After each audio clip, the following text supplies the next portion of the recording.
I haven't made a film in 5 years, and today we're going to change that. In case you haven't watched my previous video, I made the decision that I'm going to do the 48-hour film project this year in Chicago, Illinois, which is happening on August 8th through the 10th. Today is currently July 10th, 2025, so we're a little under a month out from the competition actually happening. In my last video, we talked a little bit about my equipment. I did a little equipment tour as far as what I'm going to be using. So today I actually want to go over some pre-production stuff. I wanted to show you some planning stuff. So let's get into it. The first part of this pre-production is a little bit interesting because I have a new producing partner, which if you are a fan of my work or watch Cashing Out or any of my previous work, you're going to recognize this face. We have Michaela here, who is now helping me produce this. And her and I just had our first meeting as far as talking about what she can do. This is going to be interesting because I'm in Indiana. Michaela is actually living in New York. So she's going to be participating in this competition completely remotely. This is going to be new for me too. She may even do some acting remotely. I don't know yet because we don't know anything that's going to be happening for that weekend.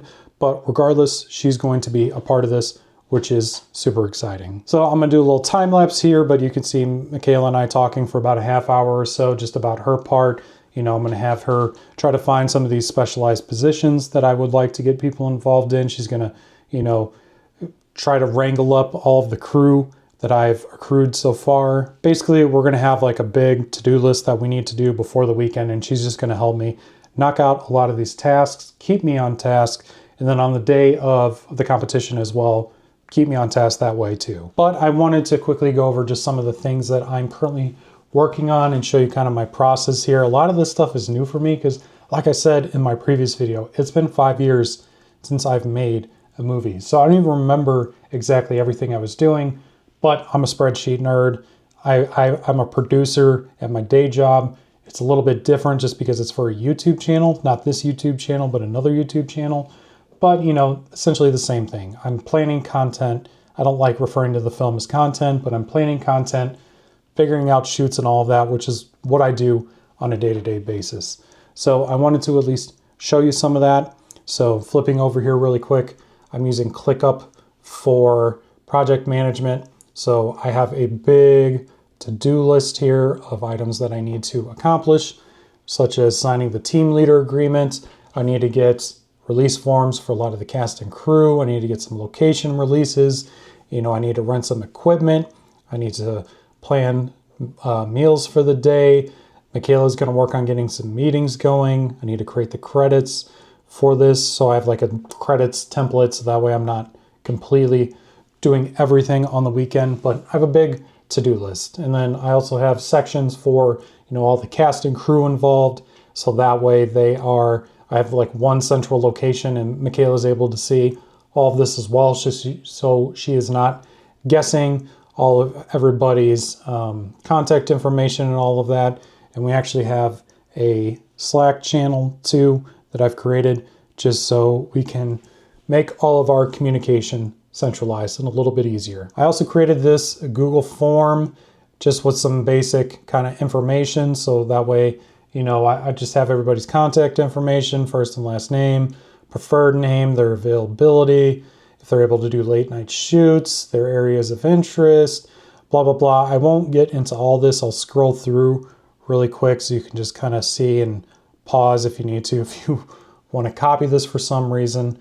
But this is just to help me stay organized so that way, you know, I'm just not asking people 100 times, you know, specific questions for anything. One problem that I'm running into specifically too that we're going to have to plan for, that I'm going to show you what I'm doing here in a second to kind of solve that, but there's not, I love everybody on my team, but nobody kind of specializes in a particular area as far as the filmmaking process except for acting, perhaps. Like nobody, I don't have a cinematographer right now. I don't have a sound recordist. I don't have a specialized AD. I don't have a special, like nobody's specialized. It's just, I have a group of friends who are willing to make anything I do work, which I greatly appreciate, but that obviously makes things a little bit more difficult on me because I'm having to monitor a bit more and not focusing just on directing, which is what I really want to do. I'm also gonna be doing something new here that I haven't done before, and it's gonna be renting equipment. So believe it or not, I've been making films for a long time, but I've never actually rented equipment before. So I signed up for an account for lens rentals. We're gonna give it a try. I don't know anybody's opinions on lens rentals, but they were the easiest, so I'm going to do it. But I'm going to be renting, I don't know if this is gonna focus, but a battery, which is actually the same battery I use for my Blackmagic camera currently, but both of mine don't work. So I'm gonna rent a battery from them just because I'm familiar with it. And then I'm also gonna rent this 12mm mic lens. I don't know how to pronounce that, so go ahead and roast me in the comments. But yeah, because I don't really have a ton of money to spend on a battery right now. I don't have a ton of money to spend on a new lens. I'm trying to keep the budget down on this project, especially considering that I'm just getting back into it. If you guys remember, or if you didn't watch the last video, here's a little behind the scenes look at my setup. So this is my Blackmagic that I'm going to be shooting on. I shoot all my YouTube videos with it. I have a Tokina 11 to 16mm lens on there right now, but the problem with that is that the mount for the camera is a micro four thirds and the lens is an EF lens. So I currently have just a cheap $10 adapter on there. Works great for my YouTube videos, but the problem is that the EF lens is electric, so I can't control the aperture. I could get some ND filters or something, but if I need to shoot outside, I can't control the aperture at all, which is obviously a big problem. So I'm gonna get a manual lens. This one from Lens Rentals it should be all manual. I need to double check that, but it's a micro four thirds lens. Will work directly on the camera, so I don't have to, do anything kind of goofy there. But should be all good to go. That's all I'm renting. It's going to be about $100 to rent that. I'll show you my budget here. As you can see here, there's just a couple line items. This project isn't that serious. We don't need to make a crazy budget, but I did want to be able to track things. So $160 to participate in 48 hour, about $105 in rentals, although that should change a little bit because I have some coupons. The miscellaneous gear from Amazon should be about $100. Food and drinks, I'm estimating about $50. And then the screening, about $50. If whoever comes, I'll probably buy their tickets. And then I'm, considering parking and all that. And I'm estimating this should be about $600 or so, probably closer to $700 when we're all said and done. But I'm not trying to spend more than that. I'm trying to use what I have because this is essentially an experiment. Can I still make a decent film after not making a film for 5 years? In the future, we'll worry about making it good. This year, I just want to freaking do it. That's literally my only concern. I mean, honestly, at this point, this is pretty much all I've done is just gathered the cast and crew. I just did that through some Facebook posts and just talking to people who I've collaborated with before. So I didn't do anything crazy there. I'm just trying to work with people I've worked with before, minus a couple new people who decided they wanted to jump in. I created that Google form. I emailed it to everybody, and now we're just harassing people to get them to sign it and fill out the form so that way we have all their information. I need to get that stuff. I signed up for 48 hour officially last night, so I spent that money. I need to buy the gear. I'm gonna get the lens rental going just so that's out of the way and I'm not thinking about it. I have some paperwork I need to fill out, so that's going to be what I'm going to be doing this weekend. All right, it is Saturday, June 12th. We are still working through some things right now. So I have rented the gear that I was talking about. So we have our gear that I mentioned. I'm covering up my address. Let's see if I can get the total in here real quick. So we're at about $90 right now. So that's pretty good. That's about where I wanted to be. It's actually a little bit cheaper. I thought it was going to be $105, but I did a shorter rental period, Thursday to Monday, I think. And then they gave me a discount code for being a first-time customer. Although there is one thing that they did that I'm a little nervous. Apparently they're going to vet me to see if they want to rent to me first, which I think is a little silly. So hopefully we don't run any problems there.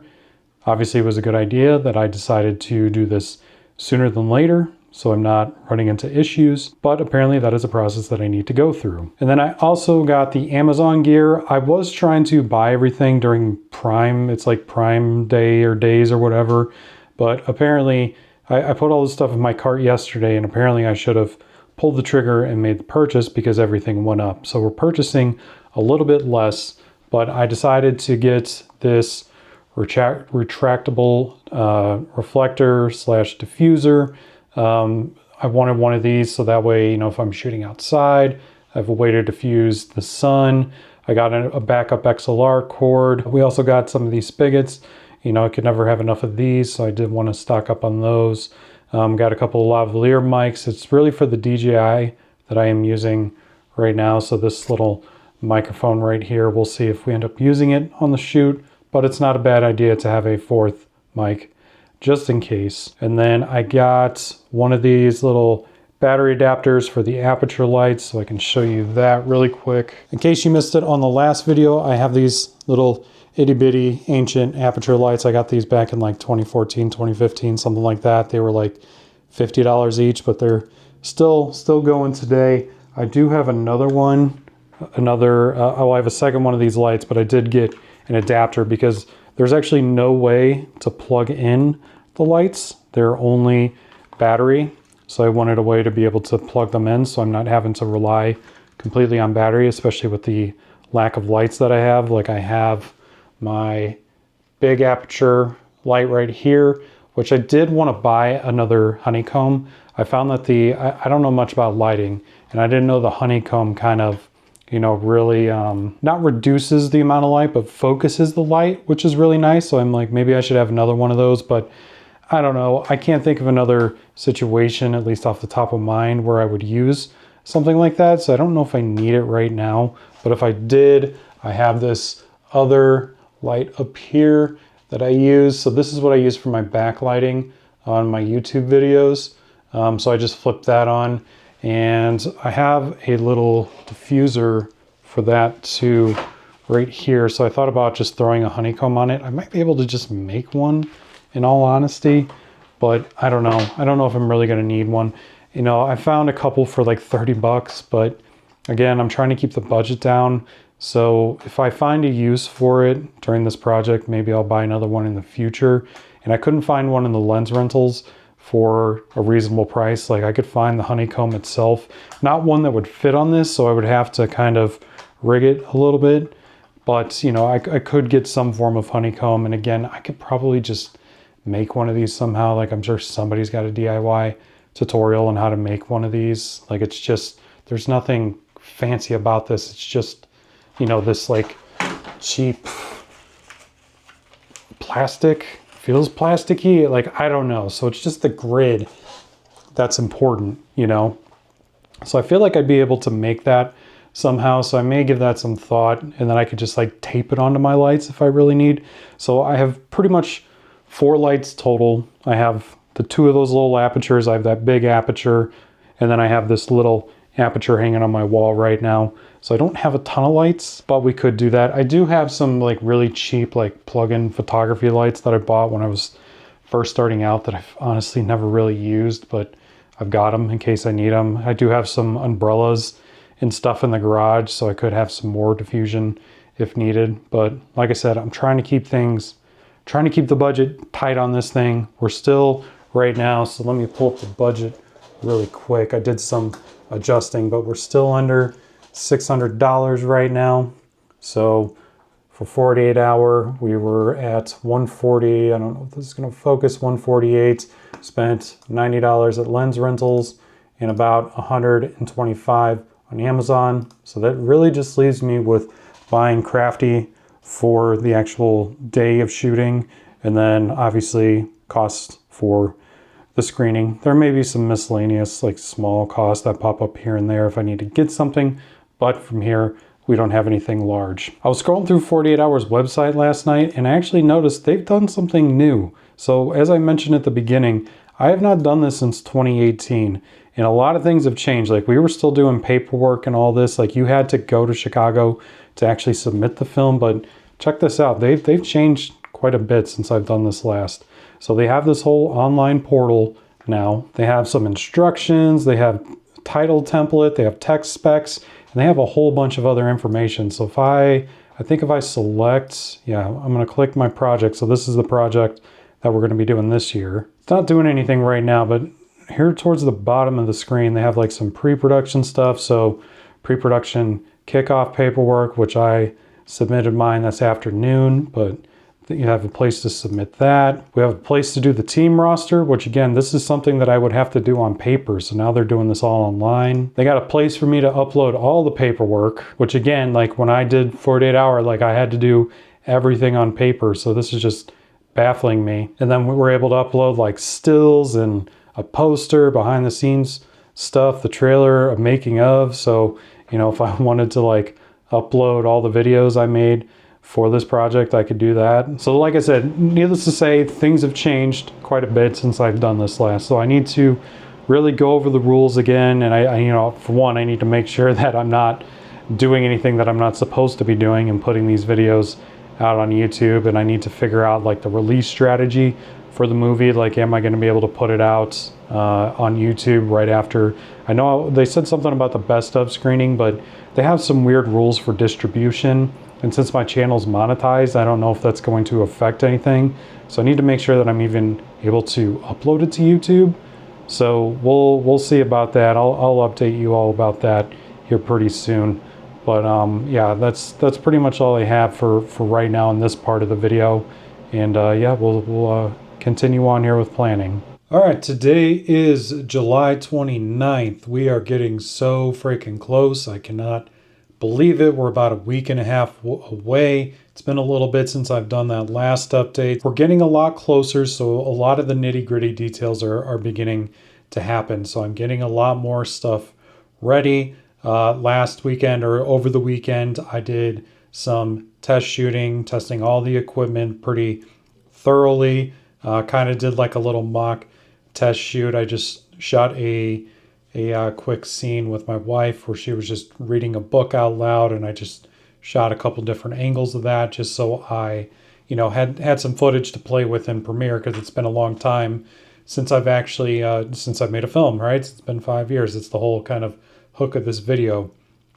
So we shot that footage, and I've been playing around with it, and it made me realize how much I actually miss doing this, because I've had a lot of fun just playing around with a bunch of nothing footage. I actually had an epiphany while shooting that footage. So I'm shooting on the Blackmagic Pocket Cinema camera, right? And I don't know if you guys are camera nerds. I'm a little bit of a camera nerd, but I don't necessarily understand all the technicals. Like, I couldn't tell you like what ISO does. As far as I'm concerned, it just makes the picture brighter or darker, right? Like I don't know exactly the definition of ISO or anything like that, but I know that the Blackmagic Pocket 4K has a dual native ISO at 400 and 3200. I never understood that. Like, when I would shoot at 400 or 3200, the footage would sometimes look very grainy. And, you know, I'd shoot at 1250 and it would look a lot better. Well, I learned from shooting this test that I feel like it's the lens. The lenses are the problem. So I'm shooting with this, the Tokina lens that I've been, you know, touting around, this one right here. This is a photography lens, and this lens is broken too.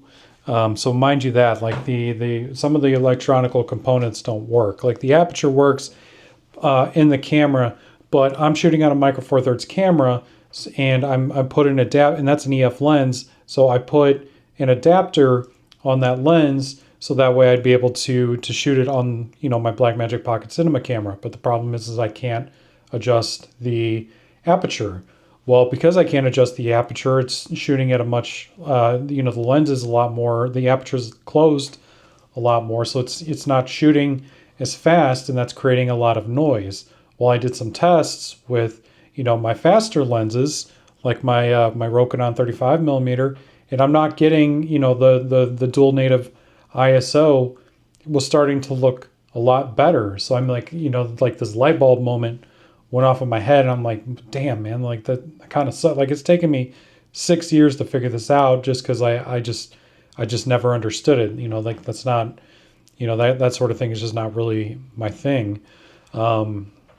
So, I had a little aha moment there. So now I'm a little bit more confident with shooting, especially with me renting that lens. I think it's going to look a little nicer.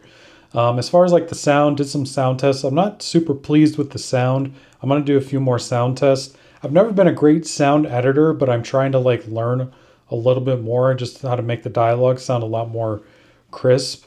So I've been playing a lot in DaVinci Resolve. I plan on editing in Premiere, but I'll do some finishing stuff like the color grade and the sound mixing and all that. I plan on doing that in Resolve. So I got to play with that a little bit more. I shot kind of low, or I recorded a little low. So I need to record at a normal volume or gain level to see how, if I can just make it sound a little bit better. I'm recording on a Rode NTG2 and a Zoom H6. So I've got decent equipment, and then I have some lavalier mics.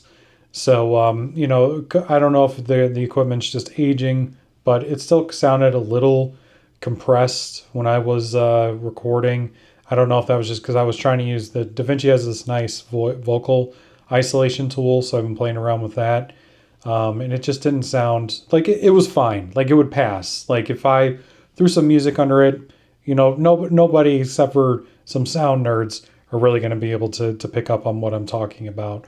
But I'm trying to improve. Two other things I wanted to share. I wanted to share some just kind of vulnerable thoughts that I've been having, and then I want to share some of the pre-production stuff. I know this video's been, I talked at the beginning and I said I was going to talk a lot of pre-production, but I'm talking about just setting up the entire process, right? Like we can't write the script or nothing. So I'm trying to show every step that I'm trying to do before shooting day comes. But I've been having a little bit of doubts, I guess, as far as like, do I still have this in me and all this? And, like nobody just seems to be in it as much as me. But I come to realize you can't expect anybody to be in this as much as you. Like that's one of the things I preach on my channel, is that nobody is ever going to be in your film as much as you are. Now, once the weekend comes, it'll be a lot different. But it's been hard sledding sometimes to get people kind of all together. Not everybody. Like Michaela's obviously been killing it. We just did a writing. I got the people who are going to be in the writers' room together last night. We just got together, talked about how I think Friday's going to go, kind of the plan of action there. We're going to meet up a couple more times just to kind of brainstorm some general things. We can't do any actual writing before the weekend, so there's not much we can do. But I'm just trying to just throw out some ideas, some things I've been thinking about, some films I've been watching and pieces of those films that I've been liking. If there's anything we can kind of just seep into people's brains as we come up with ideas next Friday, to make the writing process a lot smoother. So things are chugging along, but I guess I'm just being that typical artist where I just start having self-doubts. Like over the weekend I figured out that camera stuff and I'm like, hell yeah, I'm ready. Like the footage is beautiful. And it was with just some very, very minimal work. I'm like, let's go. I'm ready to do all this. But I just, for some reason last night I just wasn't feeling it for some reason. So we're still chugging along. Obviously, like it's not like I'm not going to make the film, but I thought it'd be worth sharing some thoughts. And I guess this is a good time for me to talk to. Like I am not great at taking my own advice, but you don't need to do everything on your own. You don't need to. This is something I never realized before when I was making films in the past. Like I always felt bad, and I'm feeling this right. Maybe that's because I'm just scrolling through TikTok too much and watching all these DaVinci Resolve tutorials and how these people are so good, and people who are much further along in their filmmaking journey than I am. Like I always feel bad sometimes about, just where I am in the journey. And then I in like my skill levels and all that. And I try to keep remembering, like, I don't have to be good at everything, right? Like I don't need to know the insides and outs of all the camera stuff, right? Like that's not my strength. I don't need to know how to record the best sound. I don't need to know, a lot of these smaller, more technical things. like there's only so much that I can know at one point, right? I know what my strengths are. Like the producing side is definitely a strength for me. I mean, that's my freaking day job at this point. That's what I'm very good at. I'm very good at a lot of the creative aspects of it. So because I don't feel like, I think that's why I've been feeling down, is because like I'm not as good at a lot of the smaller technical things. And, it's just like, well, I'm watching, like I said, I'm watching these Resolve tutorials on color grade, and I'm like, I'm not going to be able to make my film look like these color grades. Like the skin tones are going to be off, or this and that. And then I'm also trying to like remember too, because we were talking about scripts and some ideas and stuff like that. And I'm trying to be a lot more freeing about just like the types of films that I want to make. I don't want to put myself in such a box that it just stops me from, just being able to just make a movie that I want.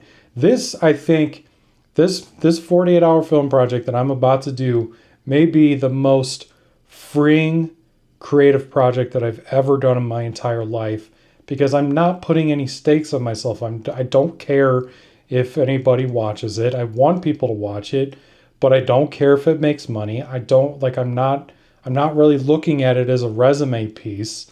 I'm not, I'm the main goal of this is just to make a movie that I want to see, that I want to put out into the world. Like that's all I care about. Every other film I've made, I'm like, well, cashing out. We got to make a film that'll get out and to all the different platforms. And, with a lot of my shorts, I'm like, these are resume pieces. I hope somebody will hire me at some point. This movie, I have absolutely no expectations on how it will go. I have no expectations on what it will give me. I want this to be my only goal for this film is I want this to be the most freeing piece of film that I've ever created. That's all I care about on this one. I'm still doing all the crazy stuff to make that happen, but hopefully that all makes sense and I didn't lose too many people. But to end this section, I don't know how many more sections I'm going to do. I've just been kind of randomly shooting as I can. We only have a week and a half left, so I don't know how much more I'm going to have to talk about here. And this video is coming out. I'm shooting this on Tuesday. This video comes out on Monday. I'm putting up this YouTube video out on Monday no matter what.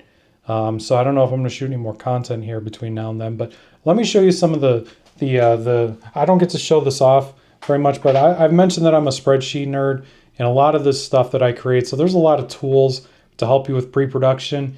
And just I tried using these tools, and then one day I'm just like, I don't want to use any of this stuff. I'm just going to create what works for me in a spreadsheet. So I have my nifty little call sheet template here that I've been using since the dawn of time. And the dawn of time meaning, since I started making movies. Like we have the call time, that information, the dates. I'll have some location stuff here. I'll put lunch times and stuff like that. The scenes and when we're going to shoot them, the breakdown there, the cast, special instructions and all that. So that's my call sheet. I've been using that call sheet forever. I stole that from somebody else and I've never stopped using it since that day. So I've been using this call sheet probably since 2012 at least, which is nuts to think about. But I also wanted to share how I kind of break down the script so I can keep myself kind of checked in place. So I have this spreadsheet that I'm going to show off. So this is a breakdown of the script. So this is what I use to to plan everything. So this top section right here is all of my characters. Each character gets a character ID 1 through 10, and each of them will have their own color. So I have the character name, their gender, the actor, the number of scenes they have, and potentially the number of days, but the number of days that will make more sense later. This pink section right here is for extras who have a speaking role. Then they each have their own number 2, and this is a double-digit number. So starting with 1, and I had something else for 2, so 1 through 10. I don't typically have more than 10, speaking characters. Sorry to shake the round so much, but down here is background actors. So if I have these won't necessarily be individual actors. Sometimes this will be like a group of actors, but that's where they'll get numbered. And then I also have all this for all of my locations. And then I also have a breakdown, a similar breakdown for wardrobe. So going back to the character ID, so let's say like character number 1, for an example, they will have character number 1 up here, and I need to change this color now that I'm looking at it. They would have characters number 1's name up here, and then WI, that's supposed to be wardrobe day. Or I think it's been years since I've made this. It's probably wardrobe information, but each one of these days is a day in the script. So 1 would be wardrobe day number 1, wardrobe day number 2, etc., etc. So day, not necessarily the day that I'm shooting it, but the day that it happens in the script. So when I break down the script, there will be an actual day. So like, for an example, in Cashing Out, the first scene is day 1. And then the next day would be day 2. And then if it's weeks later, it doesn't matter how many, it could be months later, that's day 3. That's just how it works for me in my head. And then over here, we have a gigantic breakdown of everything. So the scene number, interior, exterior, location, if it's day or night, the page number, number of pages, all the main actors, extra speaking, extras background, the notes, and the wardrobe day.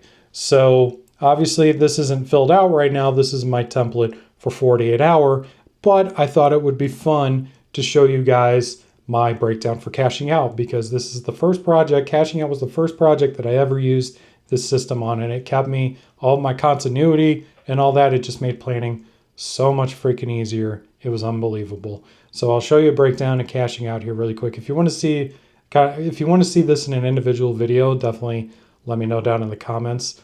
I'd be happy to do it eventually. But I have this one for Cashing Out. So we have all of our main actors up here. So we have number 1, Alan, male, and then Tyler Mills, Jackie, female, Michaela, Robbie, so on and so forth. We have all of our, and I can get a little messy too, so you'll notice some messes down here, but I have all my speaking extras, and then we have all of our MO extras, so people who appear, they're a single person, but they don't have a speaking role. So speaking role, non-speaking role. Then we have all of our background extras, and then we have all of our locations. And then for the wardrobe, so up here you can see number 1, Alan/Tyler, and then I have every single outfit that Tyler wears in the film broken down here. So like number 1, black hoodie or jacket, blue shirt, khakis, like what he wore when he read. I don't know. I'm going to guess that was a note for him back then. Day 2, he has to go to work, so he needs a work outfit. Day 3, he's changing to a different outfit. Day 4, blah, blah, blah. So there were 19, you can see here, there were 19 different days in Cashing Out. So that will make more sense here in a second when I show you kind of the full breakdown. But just know there were 19 different days in the script for Cashing Out. So going to this full breakdown, now you can see it gets a lot crazier, but everything is color coordinated and all of that. So like for an example, you can see right here in this section that I'm highlighting, this is all pretty much one color, right? That color represents the day of the script. So that way I can visually see what day of the script it is. So that way when I'm doing a breakdown, so like this one is a shooting schedule, I know what day in the script it is, and I'm not like, when I'm trying to figure out what to shoot when, I'm not like jumping back and forth between so many days. So like for an example, we shot most of the day 1 of the script in one day, but there were some pickups here and there. But obviously I didn't want to break that up too much. The last 30 minutes of the film is pretty much, I think, is almost all one day. So you can see here, there's a bunch of scenes for that. There's some scenes here for that. So yeah, so that's just an example there. Then we can see each of the characters that are color coordinated. So for an example, scene 1, we see character 2 and 3, which is Michaela and Tremont, and then Avery, who was also in the scene. There weren't any extras, so that's who's in that scene. Scene 2, same thing. Once we get into scene 3, then we start seeing Tyler in some of there's the speaking extras. So they didn't have their own kind of box here. I just kind of numbered them and put them all in one box. And then I also had some notes. So like this one, intro to the players, Jax and Robbie sitting out in the car. Let's see here, Jax changes clothes. So if there's, wardrobe day, could have 2 outfits, but I made a note about that. Like this scene right here, same as scene 19. So these 2 scenes were broken up by a flashback. So I wanted to make sure I noted that. And like if I have like flashbacks or anything kind of like abrupt like that, that's where this yellow kind of comes in. So it's not like a traditional scene. It's kind of a scene outside of a day per se, if that makes sense. So you can see all the color coordination down here. And sometimes like you can see some things like move around. Like for an example, you can see this blue in the middle of this day. It's possible that I could have changed those scenes around. I don't remember exactly. Like red right here, those scenes were omitted. So scenes that I cut, but I wanted to make sure I still accounted for them. So yeah, there's a whole, I don't want to get too in the weeds here, but I've done this for all of my movies. I actually did this for my failed second feature, which I would like to make a video about that at some point. But I did all this breakdown. I was so ready to make my second feature. Did a complete breakdown of that thing too. And one more quick thing here. So I also did, I don't think I have, oh yeah, and I would also just like use this, like I would copy this and check it off so that way I know what was already shot. But I would do a breakdown for each of the characters. So each character would get their own Excel tab, and then I can just pick their scenes out and just know like how many days they need to shoot, etc. So yeah, obviously it's not as intensive for a short film. Like there's just not as much to do, but I do this on all of my shorts, and I would like to continue doing it. I'm sure there's some people in the comments that are going to be like, this piece of software does this so much better. I don't really care. This works for me, and this is what I like to do. There's probably a million different ways to do things better, but I guess I'm an old grumpy old man who's just stuck in his ways. But this is what's been working for me forever. This is what I like to do. So that's pretty much all I wanted to go over. This is going to be the last video before the weekend, so that's really crazy. So I appreciate y'all watching. Wish me luck, I guess, and I'll catch up with you guys here. The next one won't come out immediately after the weekend. I'll make sure it comes out the week after that, so that way we're doing these pretty close to each other. But yeah, looking forward to shooting. Wish me luck, like I said, and I appreciate y'all watching.